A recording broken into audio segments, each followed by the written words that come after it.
The engagement dinner at the Obsidian was meant to unite two of Chicago's most violent families. It was supposed to be the wedding of the century. Instead, it was 5 minutes away from becoming a massacre.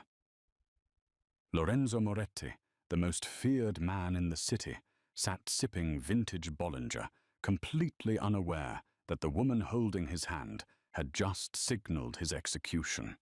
But she didn't count on one thing: the invisible girl refilling the water glasses. 1 crumpled napkin. 7 scribbled words. That note didn't just save a life. It started a war that would burn the city to the ground. This is the story of how a waitress outsmarted the mob. The Obsidian was the kind of restaurant where the lighting was dim enough to hide sins, but bright enough to catch the sparkle of diamonds, worth more than a typical house in the suburbs. It sat on the upper tier of Chicago's River North, a fortress of glass and steel overlooking the black water of the river below. Xavier Rossi adjusted the collar of her starch-stiff uniform, fighting the urge to rub her aching lower back. It was 8:45 p.m. Her shift had started 10 hours ago, and her feet were throbbing in the cheap, non-slip shoes she was required to wear. But pain was a luxury she couldn't afford. She needed this job. The tips at the Obsidian were the only thing keeping the eviction notice off the door of her studio apartment in crumbling Cicero. Table 4 needs a refill on the 82 Chateau Margaux.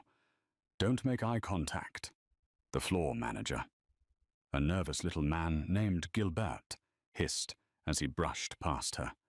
And for God's sake, stop shaking. Xavier took a deep breath, gripped the heavy crystal decanter, and walked out onto the floor. Table 4 was the center of the universe tonight. It was the only table that mattered. Lorenzo Moretti sat at the head. Even facing away from the entrance, he radiated a gravitational pull that made the air around him feel heavier. He was younger than the rumors suggested, maybe 32, with hair the color of midnight and a jawline that looked like it had been cut from granite.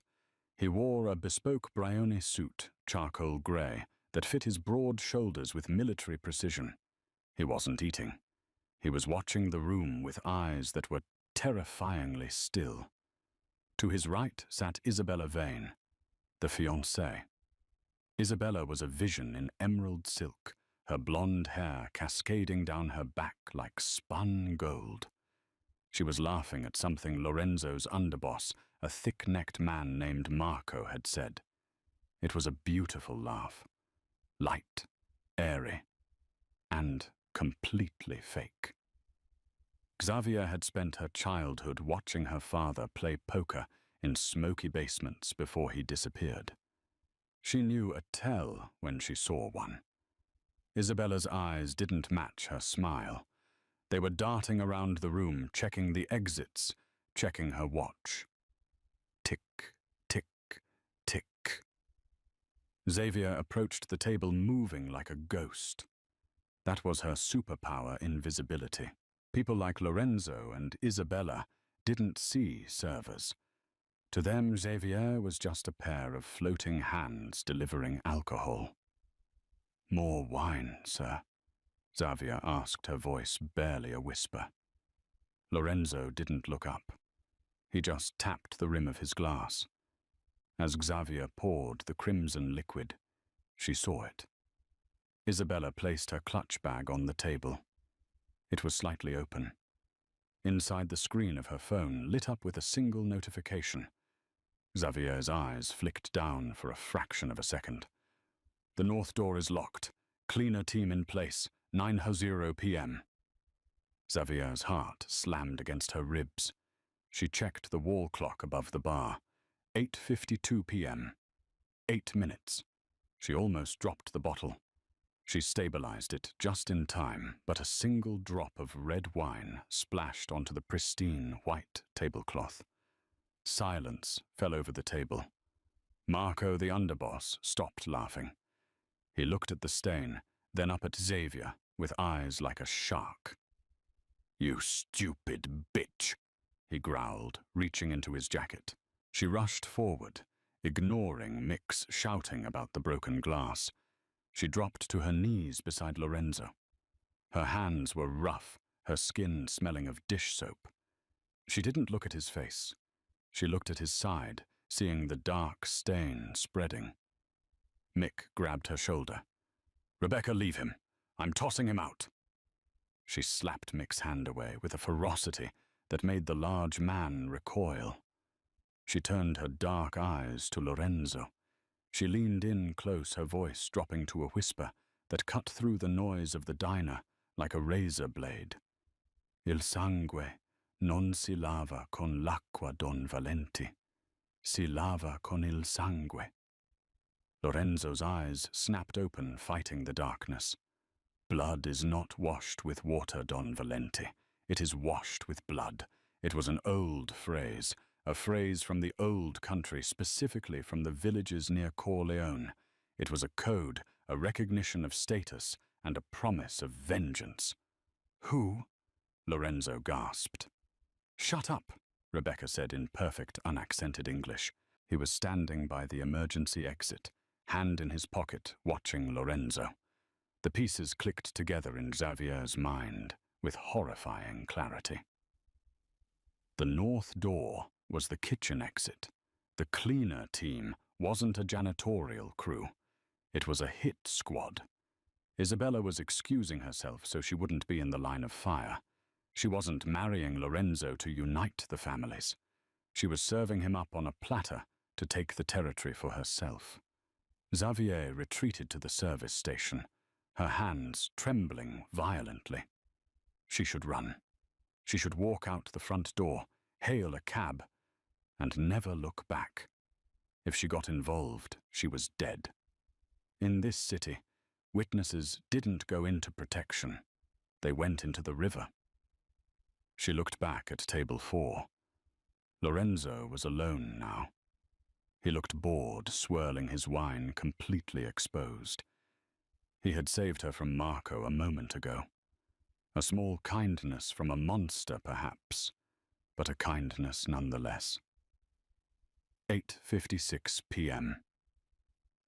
"I can't do this," she whispered to herself. "No," Rebecca said, her eyes glued to the rearview mirror. "You have a bullet in you. Hospitals call the cops. The cops call the precinct. And whoever put that hole in you probably owns half the precinct. You're not going to a hospital." Lorenzo tried to laugh, but it came out as a wet cough. She was smart. Smarter than half his lieutenants. They arrived at a crumbling brick building in Queens. It was a walk-up 4th floor. The climb nearly finished him. By the time she unlocked the door to apartment 4B, Lorenzo was dragging his feet, his vision tunneling to a pinprick. She dumped him onto a worn beige sofa. The apartment was tiny, a studio with a kitchenette, but it was clean.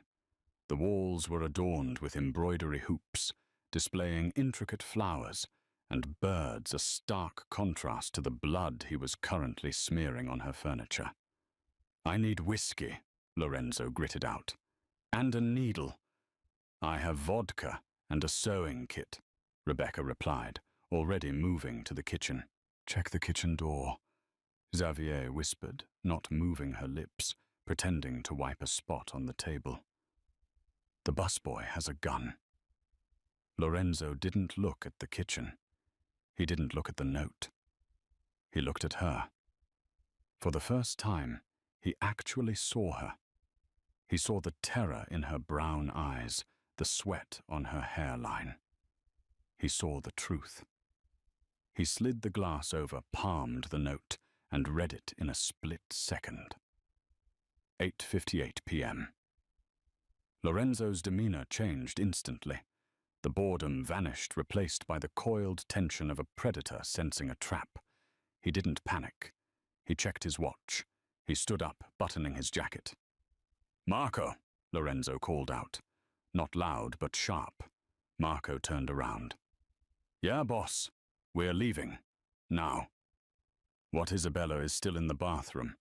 The main course is... I said now, Lorenzo commanded. He began to move toward the front entrance, his stride long and purposeful.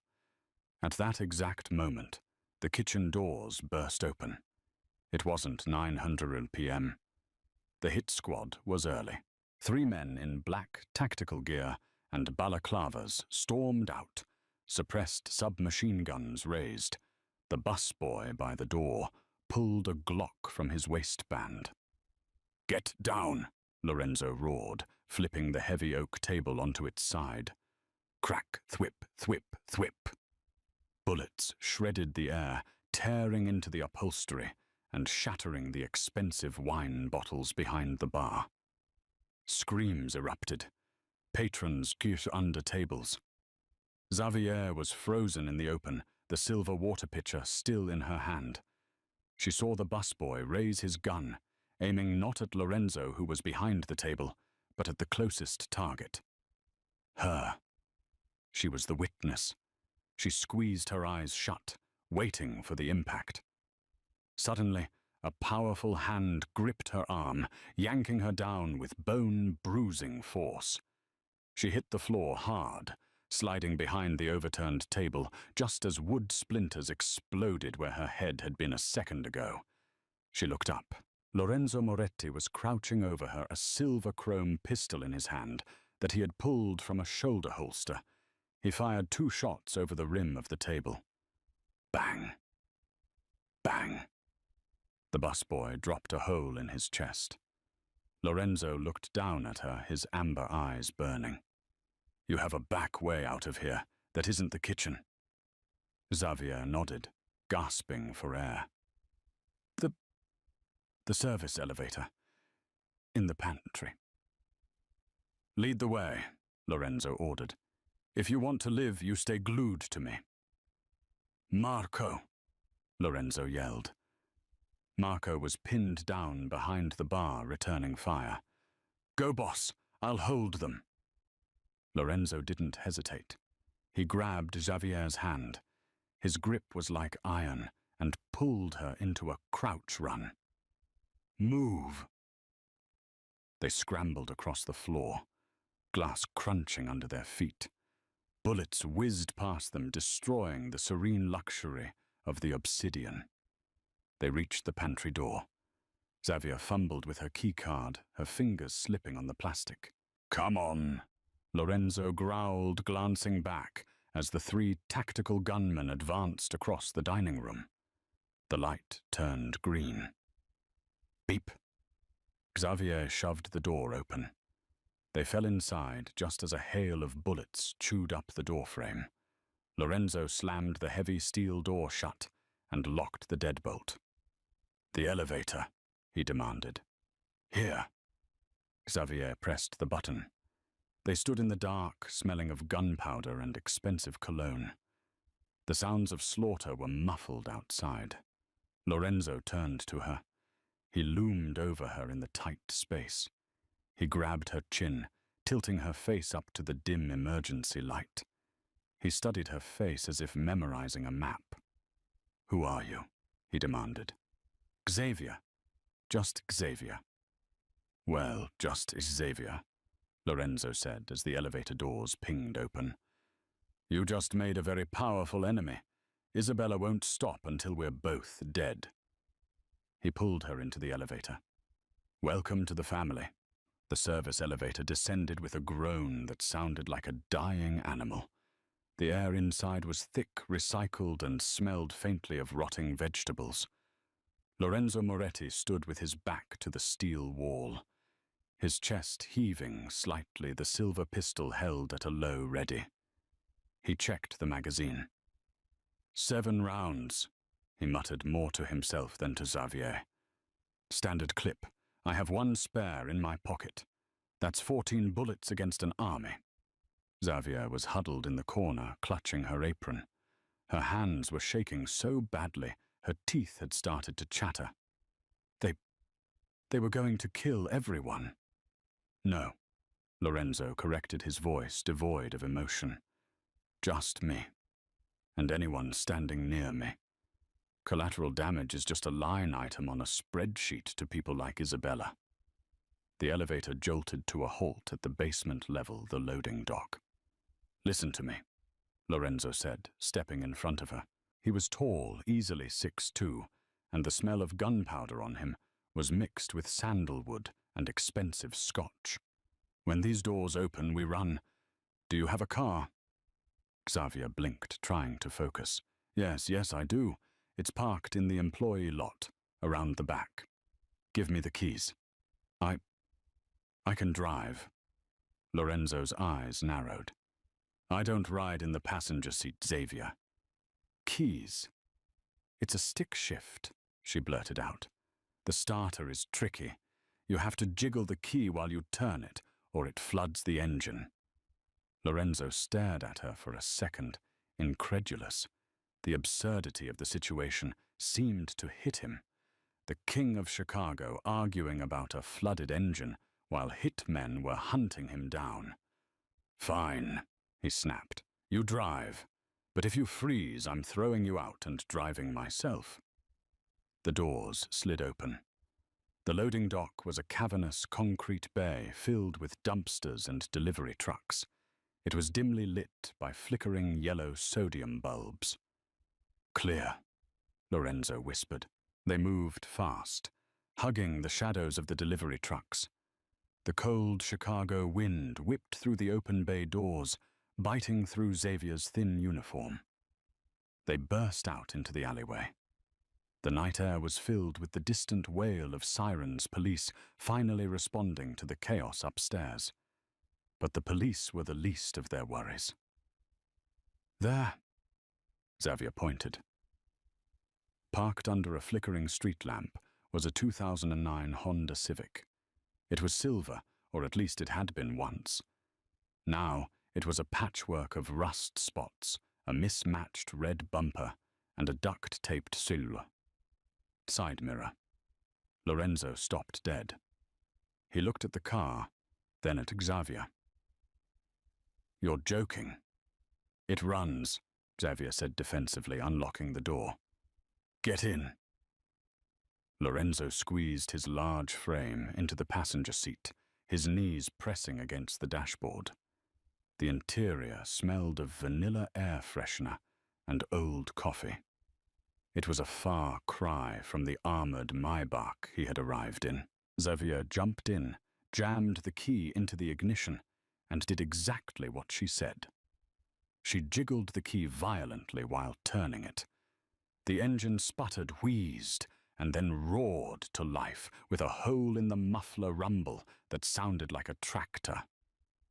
"Go," Lorenzo commanded, looking in the side mirror. As Xavier threw the car into reverse, the back door of the restaurant, the one they had just exited, slammed open. Two men in tactical gear burst out. "Down!" Lorenzo yelled, grabbing the back of her neck and forcing her head toward the steering wheel. He leaned across her, firing 2 shots through her open window. Pop, pop. The windshield of the Civic shattered as a return bullet punched a spiderweb hole right between the seats. Xavier screamed, slamming her foot on the gas. The car lurched backward, tires screeching on the wet asphalt. She spun the wheel through it into first and peeled out of the alleyway, clipping a dumpster on the way out. They shot onto the street, merging recklessly into the Friday night traffic of River North. "Where are we going?" Xavier shouted over the roar of the broken muffler and the wind rushing through the shattered windshield. "Lower Wacker Drive," Lorenzo ordered, holstering his weapon and pulling out his phone. "We lose them in the underground. Then I need to make a call." Xavier swerved around a taxi running a red light. Her heart was hammering a frantic rhythm against her ribs, but a strange, cold focus was settling over her. Survival mode. She knew these streets. She knew which lanes moved fastest and which lights were long. They plunged into the tunnel system of Lower Wacker Drive. The GPS signal died, and the city lights above vanished, replaced by the dystopian concrete pillars and yellow gloom of the underworld. It was a drag racer's paradise and a criminal's highway. Lorenzo was tapping furiously on his phone. His brow furrowed. "Damn it," he hissed. "What? No signal." And he stared at the screen. "My passcode isn't working. She locked me out." She remotely wiped the secure server. He looked up, a dawn of realization breaking over his face. This wasn't just a hit. It was a coup. She has my codes. She has the accounts. He rolled down the window and threw the phone out. It skittered across the pavement and was crushed instantly by a passing delivery truck. "Why did you do that?" Xavier asked, glancing at him. "If she has the codes, she has the tracker. That phone is a beacon." He ran a hand through his hair, ruining the perfect styling. He looked at Xavier. "You have a phone in my bag, in the back seat." Lorenzo reached back, grabbing her worn canvas backpack. He rummaged through it, ignoring her personal items, a spare uniform, a sketchbook, a bottle of ibuprofen, and found her cracked iPhone. Passcode 1125. He unlocked it. "Who tracks you boyfriend parents?" "No one," Xavier said quietly. "Just me." Lorenzo paused for a beat, looking at her profile. "Good." He dialed a number from memory. Xavier took a sharp left tires, squealing, heading toward the exit that would dump them onto Lakeshore Drive. "Who are you calling?" "The only man I can trust. My capo Vinny. If Isabella moved on me, she probably moved on him too, but Vinny is hard to kill." The phone rang on speaker. Once, twice, 3 times. Click. "Yeah." A gruff voice answered. It sounded strained. "Vinny, it's me." Silence, heavy and thick. "Boss?" Vinny's voice cracked. "Jesus Christ. The word is out. You're dead. Isabella told the commission you took 2 to the chest. She said the Irish did it. She's rallying the soldiers right now to launch a counterattack on the O'Malleys." Lorenzo let out a dark, humorless laugh. "Of course she is. She kills me, blames my rivals, and uses my army to wipe them out. She takes the whole city in one night. Boss, you gotta get to the safe house on 35th, the brownstone. I'm heading there now. I got Luca and Tony with me. We're loading up."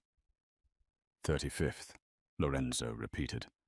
"Okay, I'm 20 minutes out." "Wait," Vinny said. "How are you getting there? The Maybach?" "No, I'm in a civilian transport." "Okay, keep your head down. We'll be ready." The line went dead. Lorenzo looked at Xavier. "Change of plans. 35th Street, Bridgeport." Xavier's knuckles were white on the steering wheel. "Bridgeport? That's south side. That's deep." "Just drive, Xavier." The drive south was tense. The adrenaline was fading, leaving behind a cold, shaking dread. Xavier stole glances at the man next to her. Lorenzo Moretti. She had seen his face in the newspapers, usually in the society pages, or blurred out in crime reports. He was a myth, a ghost story. And now he was bleeding onto her passenger seat. "You're hurt," she said, noticing a dark stain spreading on the left shoulder of his grey suit. Lorenzo glanced at it. "Graze. From the table splinters, or maybe a ricochet. It's nothing." "It doesn't look like nothing. Drive the car, Waitress. My name is Xavier." "I know," he said, looking out the window at the passing skyline. "Xavier Rossi. You worked at the Obsidian for 8 months. Before that, a diner in Cicero. Your father was a gambler named Carlo. who died owing money to the outfit 5 years ago. Your mother passed when you were 10. You have no siblings. You live alone. Xavier nearly swerved into the median. She stared at him, horror washing over her. How do you know that? Lorenzo turned to her, his face unreadable. I know everyone who serves my food, Xavier. I don't sit down at a table unless my security team has vetted everyone within 50 feet. I knew who you were before you poured the first glass of wine. If you knew who I was, why did you drink the water? Because you were the only person in that room who didn't want anything from me, Lorenzo said softly. You were just doing your job. And because you have your father's eyes. Carlo was a degenerate gambler, but he was an honest one. Xavier felt a lump form in her throat. She gripped the wheel tighter. So what happens now? You go to your safe house, and I go home. Lorenzo didn't answer immediately. He watched the streetlights flicker past. You can't go home, Xavier. They know who you are now. Isabella saw you. The busboy saw you. If you go back to your apartment, you'll be dead before you unlock the door. So I'm stuck with you until I kill Isabella. Yes, you're stuck with me. They pulled up to the address in Bridgeport. It was a row of classic Chicago brownstones, unassuming and quiet. The street was dark. Park down the block, Lorenzo ordered. Keep the engine running. I can't, Xavier said. It's a stick. If I stop, I have to turn it off. Fine. Just stay here. Lorenzo checked his pistol again. He opened the car door and stepped out into the chilly night. He moved with a predatory grace despite his injury. He walked toward the third house on the left. The house was dark. Too dark. Xavier watched through the cracked windshield, holding her breath. Lorenzo walked up the steps. He didn't knock. He reached into a flower pot, presumably for a key, but then stopped. The front door was slightly ajar. Xavier saw Lorenzo stiffen. He drew his gun. He pushed the door open with his foot and disappeared inside. 1 minute passed. 2 minutes. Xavier's heart was pounding. Ran a voice in her head, screamed, "Drive away, go to the police." But she knew the police were on Isabella's payroll. Everyone knew that. Suddenly, a gunshot cracked the silence of the neighborhood. Then another. Xavier ducked. The front door flew open. Lorenzo stumbled out, walking backward, firing into the house. "Go, go, go!" he roared, sprinting toward the car. He dove into the passenger seat, just as a man appeared in the doorway. Vinny. But Vinny wasn't helping him. Vinny was holding a shotgun. "Sorry, boss," Vinny shouted, raising the weapon. She offered double. Boom! The shotgun blast took out the rear window of the Honda, showering the back seat in glass. Xavier screamed and floored it. The car fish-tailed tires smoking as she sped down the narrow residential street. "He set you up," Xavier yelled, tears streaming down her face. "Your friend set you up." Lorenzo was slumped in the seat, breathing hard. He looked pale. The betrayal hurt more than the bullet wound. His inner circle wasn't just compromised, it was gone. He was alone. The king had fallen. "Vinny," Lorenzo whispered, closing his eyes for a second. Then he snapped them open, the amber fire returning.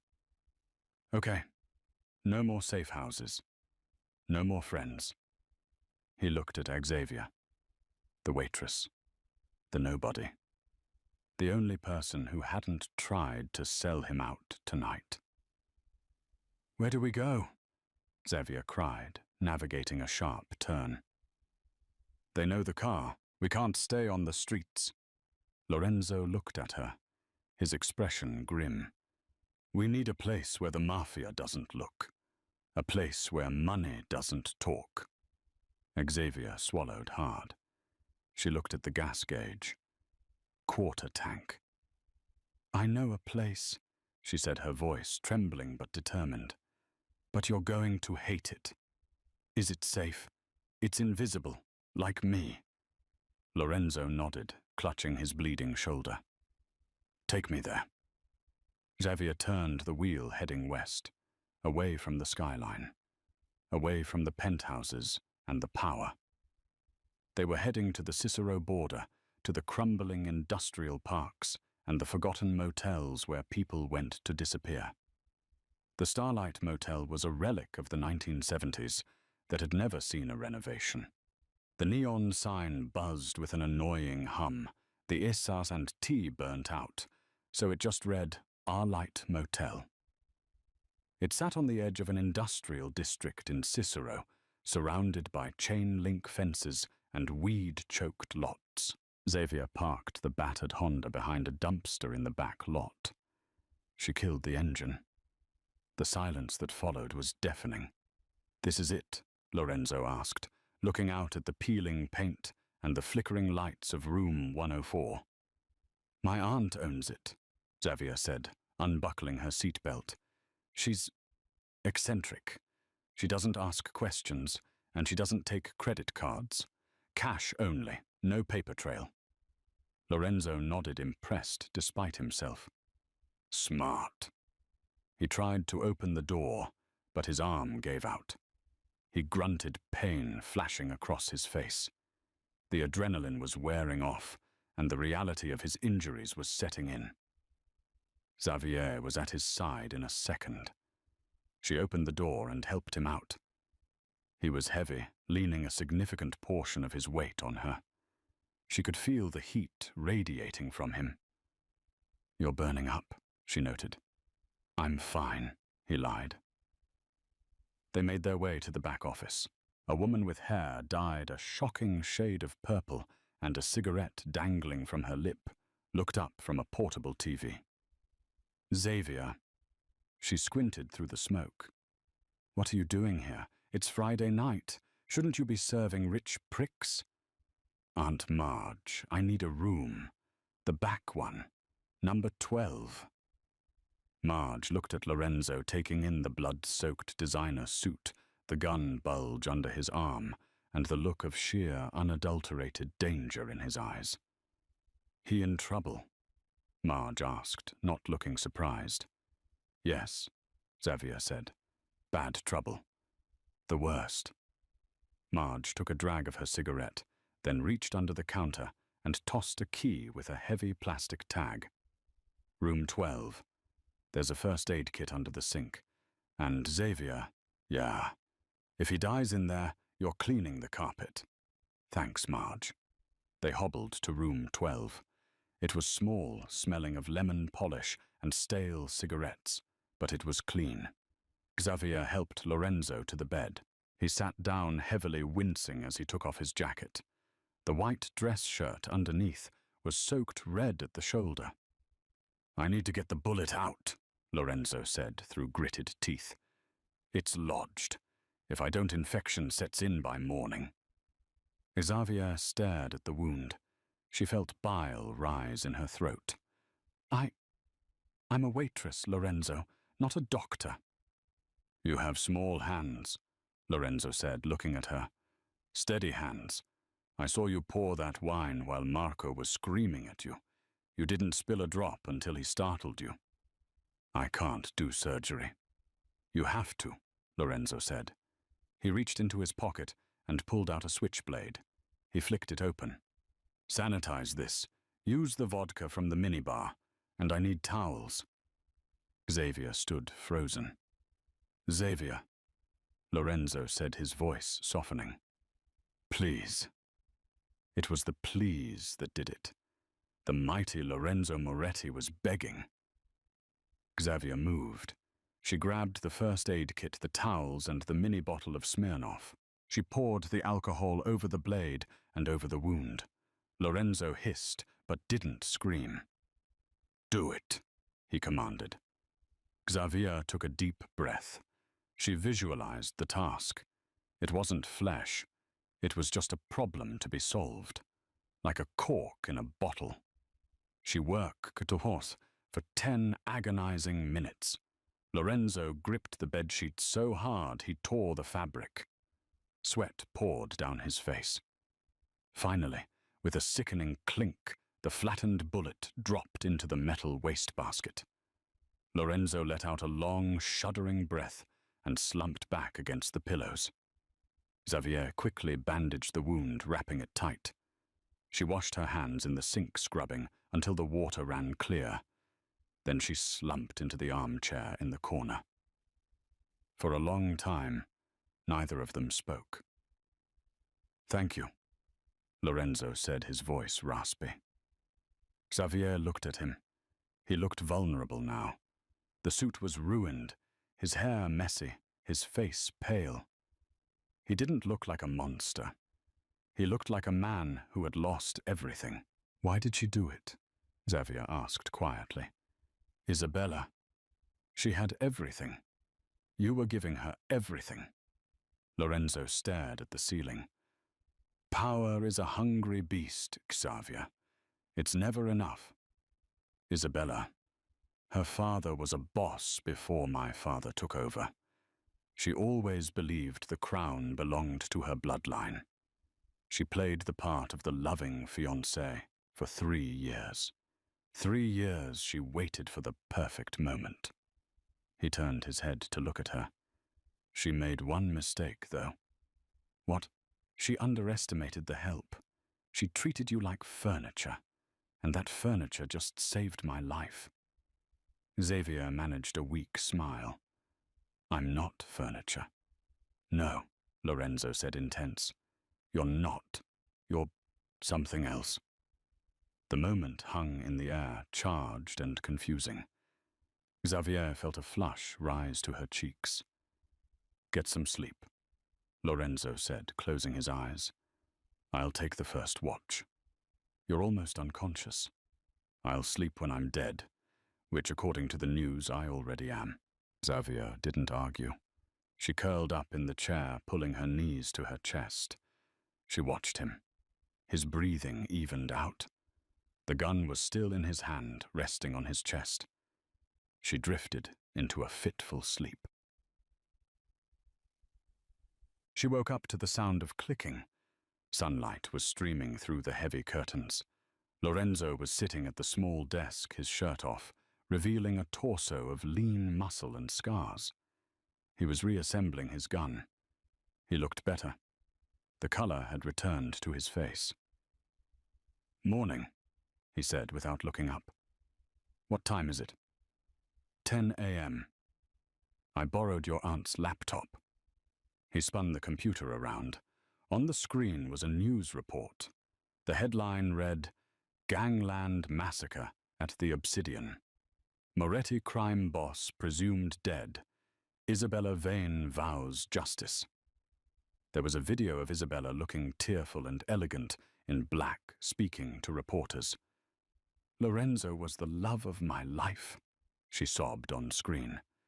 "These animals, these O'Malley thugs, they took him from me. I will not rest until justice is served." Lorenzo shut the laptop. "She's good. I'll give her that. She's consolidating power. By tonight, every captain in the city will have sworn loyalty to her, to avenge my death." "So what do we do?" Xavier asked, standing up and stretching. Her back cracked. Lorenzo raised an eyebrow. "You should go, Xavier. Take your car. Go to a different state. Change your name. I can get you cash." "And what will you do?" "I'm going to take back my city," Lorenzo said, standing up. "I'm going to burn her kingdom down piece by piece. Alone. I work better alone." "You almost died alone yesterday," Xavier pointed out. "You need eyes. You need someone who can go places you can't. Everyone knows Lorenzo Moretti. No one knows Xavier Rossi." Lorenzo studied her. He walked closer, invading her personal space. He smelled of soap and danger. He reached out and tucked a stray strand of hair behind her ear. His touch was electric. "Why would you help me?" he whispered. "I'm a criminal. I'm the bad guy." "Maybe," Xavier said, her heart pounding. "But you're the only one who didn't treat me like I was invisible." Lorenzo stared at her for a long moment. Then a slow, dangerous smile spread across his face. "All right, partner," he said. "Get dressed. We have a war to start." "Where do we start?" "Isabella has a weakness," Lorenzo said, picking up his jacket. "She's greedy. She keeps her leverage, the blackmail, the deeds, the real accounts in a physical ledger. She doesn't trust the cloud. She keeps it in a safe at her private club, the Velvet Room." "The Velvet Room?" Xavier asked. "That exclusive members-only place downtown?" "Exactly. I can't walk in there. I'm dead, and even if I wasn't, the security would spot me a mile away." He looked at Xavier. "But they're hiring," he said. "I saw the ad on your aunt's laptop.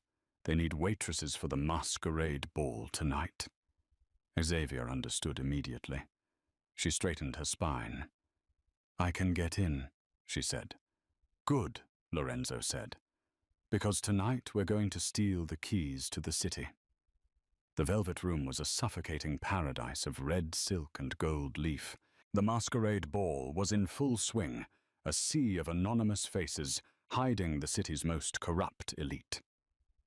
Xavier adjusted the uncomfortable domino mask on her face, her heart hammering a frantic rhythm against her ribs. She wasn't invisible tonight. She was terrified. "Breathe." Lorenzo's voice crackled in her hidden earpiece. He was parked 2 streets away in a stolen Audi watching the thermal feeds. "You are just scenery.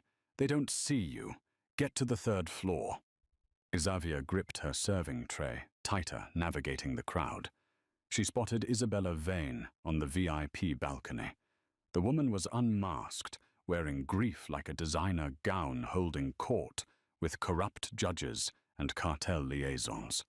She looked triumphant. Xavier slipped past the guards, feigning a clumsy stumble that made them look away in annoyance, and ducked into the service corridor. The noise of the party faded, replaced by the hum of the HVAC system. She sprinted to the heavy mahogany door at the end of the hall, Isabella's private office. "I'm at the door," Xavier whispered. "The keypad," Lorenzo directed. "Use the UV light." Xavier shone the small purple light on the pad. Grease from Isabella's fingers illuminated 4 numbers, 1027. 1027, Xavier read. October 27th. Lorenzo's voice went cold. Yesterday's date. The day she tried to kill me. She's sentimental. Xavier punched in the code. Click. Green light. She slipped inside. The office smelled of expensive lilies and betrayal. The black ledger was right there on the desk, brazenly exposed. Isabella was so arrogant she hadn't even locked it in the safe. Xavier grabbed the heavy book, her fingers trembling. This was it. The names, the bank accounts, the proof of every bribe. Suddenly the doorknob turned. Xavier froze. There was nowhere to hide. She dropped behind the high-backed leather chair just as the door swung open. Isabella walked in, followed by Marco. "The Colombian shipment docks at midnight," Isabella was saying, her voice sharp. "I want the O'Malleys wiped out before the crates are even opened. With Lorenzo gone, the city is ours." She walked to the desk. Silence stretched thick and suffocating. "Where is it?" Isabella's voice pitched up. "The book. I left it right here." Xavier held her breath, clutching the ledger to her chest. Isabella rounded the desk. Her eyes landed on the floor behind the chair. She screamed. "You!" Isabella shrieked, recognizing the waitress instantly. "Kill her, Marco!" Marco drew his gun. "Window!" Lorenzo roared in Xavier's ear.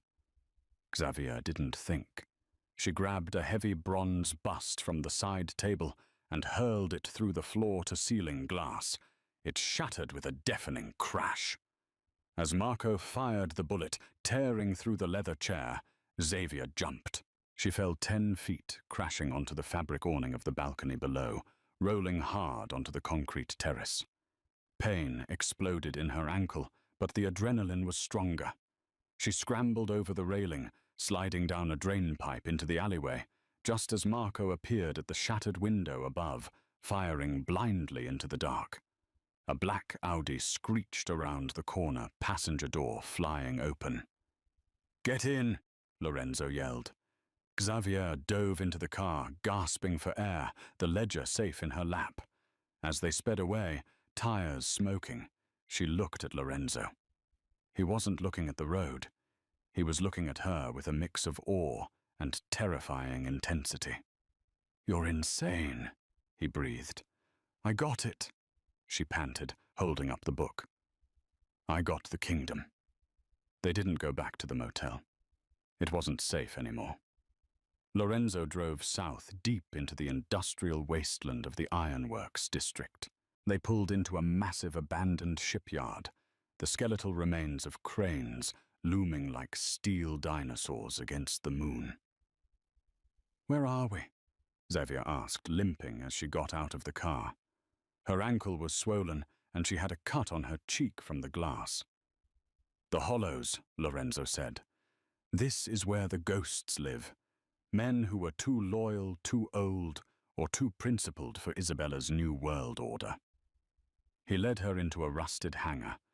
Inside, around a burning oil drum, stood a dozen men. They looked rough-scarred, tired, wearing faded leather jackets. But when Lorenzo stepped into the light, they all straightened up. A massive man with a grey beard and a prosthetic arm stepped forward. This was Dante, the former enforcer, who Isabella had cast out 2 years ago. "I heard you were dead, Enzo." Dante rumbled, his voice like grinding gravel. "Disappointed?" Lorenzo asked. "Surprised," Dante corrected. He looked at Xavier, then at the ledger in her hands. "And who is the girl?" "This is Xavier," Lorenzo said, his voice ringing with authority. "And she just stole Isabella's soul." Lorenzo took the ledger and threw it onto a crate. "It's all in there, Dante. The judges she bought, the cops on her payroll, and the location of the shipment tonight. She's moving 50 million in product at Pier 4. We hit her there, we end her." Dante flipped through the book. A slow, wolfish grin spread across his face. "We don't have the numbers, Enzo. She has an army." "She has mercenaries," Lorenzo countered. "I have you. I have men who fight for loyalty, not a paycheck. And we have the element of surprise. They think I'm fish food." Dante looked at his men. They nodded, checking their weapons. "All right, we ride at midnight." While the men prepared for war, Lorenzo pulled Xavier into a small foreman's office to the side. He found a first aid kit and sat her down on a dusty desk. "Let me see the ankle," he said softly. He knelt before her, his large hands surprisingly gentle as he unlaced her shoe. He wrapped the swelling joint with efficient movements. The air in the small room grew heavy, charged with the electricity that had been building between them since the restaurant. Xavier watched him. The arrogance was gone, replaced by a weary determination. He looked up, catching her gaze. "You didn't have to jump," he said quietly. "I would have come for you." "I know," Xavier whispered. "That's why I jumped. I didn't want you to die trying." Lorenzo stood up, stepping into her personal space. He reached out his thumb, brushing the cut on her cheek, tracing the line of her jaw. His eyes searched hers, looking for fear, but finding only fire. "I have spent my whole life building walls," Lorenzo murmured, "trusting no one. And then a waitress spills wine on my table and saves my life twice in 24 hours. 3 times. Xavier corrected her breath, hitching. If you count the note. I'm counting, he said. He leaned in, and for a moment the war outside didn't exist. He kissed her hard, desperate and consuming. It tasted of danger and promise. It was a seal, a silent vow, that if they survived this night, there would be no going back. He pulled away slowly, his forehead resting against hers. Stay here. Stay safe. Dante has a boat ready to take you out of the city if this goes wrong. Xavier grabbed his lapels, pulling him back. No, I have the book. I know how to read the codes. You need me to bypass the security at the pier. I'm coming with you.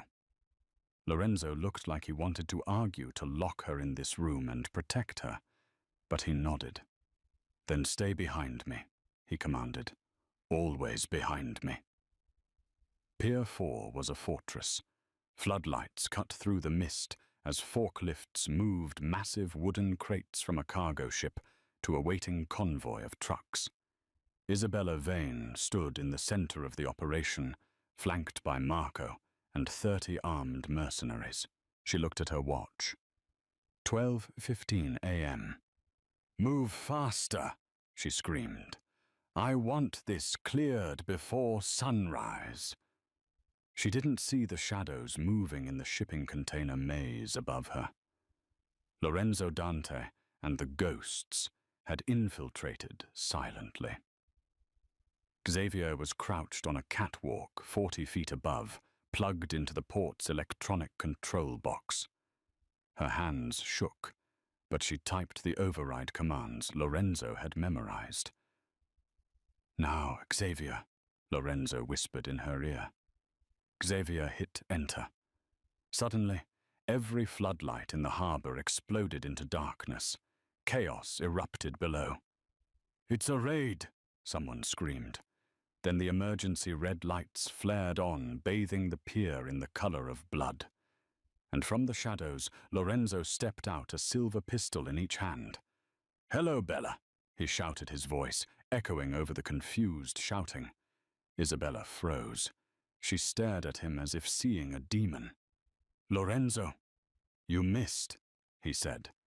Gunfire erupted. It wasn't a battle. It was an execution. Dante's men, veterans of a dozen gang wars, fired with precision from the high ground. Isabella's mercenaries, paid only for intimidation, panicked and broke formation. Lorenzo moved through the firefight like a wraith, dropping 2 guards before they could raise their rifles. He had only one target. Marco saw him coming. The underboss roared, charging Lorenzo with a combat knife, his gun jammed. Lorenzo didn't flinch. He sidestepped Marco's clumsy slash, grabbed his wrist, and broke it with a sickening crunch. He spun Marco around and kicked him off the pier into the freezing black water below. Isabella was running. She scrambled toward her armored limousine, clutching a briefcase of cash. She reached the door, but it wouldn't open. The electronic locks were dead. Looking for this... Isabella spun around. Xavier stood on top of a shipping container, holding the remote override tablet. She looked down at the woman who had terrorized the city, no longer a waitress, but a queen in her own right. Isabella snarled, pulling a small pistol from her purse.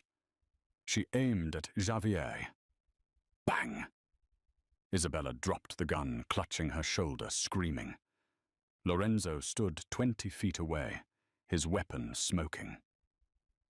He walked toward her slowly, the chaotic sounds of the battle dying down as Dante's men secured the perimeter. Isabella fell to her knees, looking up at him, tears streaming down her face. Real tears this time, tears of fear. Enzo, please, she sobbed. I did it for us. The power. It makes people crazy. I can fix this. We can rule together. Lorenzo looked down at her. He looked at the woman he had almost married. Then he looked up at the shipping container where Xavier was climbing down, her face smudged with grease and blood, looking at him with absolute trust. "I already have a partner," Lorenzo said coldly. Sirens wailed in the distance. Real police, not the ones on Isabella's payroll. Those names had already been leaked to the FBI an hour ago by Xavier. "You're not going to kill me," Isabella hissed. "No," Lorenzo said, holstering his gun. "Death is too easy. You're going to prison, Bella. And with the ledger we gave the feds, you're going to be the poorest woman in cell block C." He turned his back on her. Xavier ran to him, and he caught her, lifting her off her feet in a crushing embrace. "It's over," he whispered into her hair. The red lights of the pier reflected in the water. The king had returned, but the rules had changed. He wasn't ruling alone anymore. The waitress who had slipped a note had just helped him rewrite history. 6 months had passed since the night the pier turned red. Chicago was freezing, buried under 2 feet of snow, but inside the newly renovated Obsidian, the atmosphere was warm and electric. The restaurant had been closed for repairs, officially due to structural issues, unofficially due to bullet holes. But tonight was the grand reopening. The guest list was different this time. The corrupt judges and slimy politicians were gone, swept away by the FBI indictments that followed the release of Isabella's ledger. In their place were new faces, loyal captains, legitimate business partners, and the people of the neighborhood who Lorenzo had quietly started protecting. Xavier stood at the top of the grand staircase. She wasn't wearing a uniform. She was wearing a midnight blue gown that shimmered like the night sky cut to showcase the faint, thin scar on her ankle, a battle wound she refused to hide. She wasn't a ghost anymore. She was the most visible woman in the city. "Nervous?" a deep voice rumbled beside her. Lorenzo appeared, stepping out of the shadows. He looked different, too. The tension that used to coil around his shoulders was gone, replaced by a quiet, unshakable confidence. He wore a tuxedo that fit perfectly, but he no longer checked the exits every 5 seconds. He didn't have to. Dante's men were at every door, and they answered to Xavier just as much as they answered to him. "I'm not nervous." Xavier smiled, smoothing her dress. "I'm just remembering. Remembering what, the last time I stood here, I was invisible. I was holding a tray of champagne and praying my shoes wouldn't fall apart." Lorenzo took her hand, kissing the knuckles. "And now you own the place." It was true. The deed to the Obsidian was in her name, a gift Lorenzo had said for saving his life. But it was more than a gift. It was a statement. Touch her, and you die.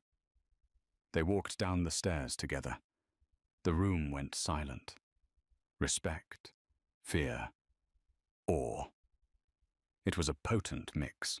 As they moved through the tables greeting guests, Xavier spotted something out of the corner of her eye. At table 4, the same table where it all began, a young new waitress was trembling. She had just accidentally knocked over a salt shaker near a heavy-set captain named Tony the Hammer. Tony looked up, annoyed. "Watch it, kid." The girl looked terrified. I'm sorry, sir."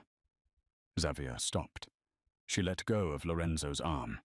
She walked over to table 4. The room held its breath. The queen was moving. Xavier placed a hand on the young waitress's shoulder. The girl flinched. "It's okay," Xavier said softly. She looked at Tony. Her eyes were hard, flashing with the same amber fire she had learned from Lorenzo. "Is there a problem here, Tony?" Tony looked at Xavier. He saw the steel behind the beauty. He swallowed hard. "No, Miss Xavier. No problem. Just clumsy me. I bumped the table." "Good," Xavier said. She turned to the waitress. Go get a fresh shaker, and take a breath. You're doing fine. The girl looked at Xavier with worshipful eyes. Thank you, ma'am. Xavier walked back to Lorenzo, who was watching her with a smirk. You're terrifying, he whispered. I learned from the best, she replied. They moved to the balcony overlooking the icy Chicago River. The wind was biting, but Lorenzo wrapped his jacket around her shoulders. The commission called today, Lorenzo said, looking out at the city lights. And they want to make peace. They know the territory is secure. They know we have the police, the docks, and the unions. They want to formally recognize the new leadership. The new leadership, Xavier repeated. You. Us, Lorenzo corrected. He turned to face her. I ruled by fear. For 10 years. It worked, but it was lonely, and it almost got me killed. You taught me that loyalty is stronger than fear. He reached into his pocket. He didn't pull out a gun. He pulled out a small velvet box. I don't do romance well, Xavier. You know that. I'm a criminal. I have blood on my hands. I can't promise you a normal life. There will always be wolves at the door. He opened the box. Inside sat a diamond that looked like a shard of ice, sharp and flawless. But I can promise you this, Lorenzo said, his voice rough with emotion. I will never let you be invisible again. I will burn the world down before I let anyone hurt you. Be my partner. Be my wife. Be the boss. Xavier looked at the ring, then at the man who had dragged her into the darkness only to show her the stars. She thought about the note she had slipped him. Your fiancé. Set a trap. Leave now. She smiled a dangerous, happy smile. You're asking for trouble, Lorenzo Moretti, she whispered. I'm counting on it. He grinned. She took the ring and slid it onto her finger. It fit perfectly. Yes, she said. Lorenzo kissed her, and for the first time in the history of the Chicago outfit, the boss didn't watch the door. He didn't check the shadows. He just held the woman who had saved his soul while the city below bowed to its new king and queen. The waitress had tipped the balance, and the mafia would never be the same. And that is the story of Xavier and Lorenzo. From a crumpled note on a napkin to ruling the Chicago underworld, it proves that sometimes the smallest act of courage can change destiny. Xavier went from being invisible to being invincible, not because she learned to shoot a gun, but because she learned that her voice mattered. If you enjoyed this mafia romance full of twists, betrayal, and justice, please smash that like button. It really helps the channel. And don't forget to subscribe and hit the notification bell so you never miss the next dramatic story. Until next time, stay safe and watch who you trust.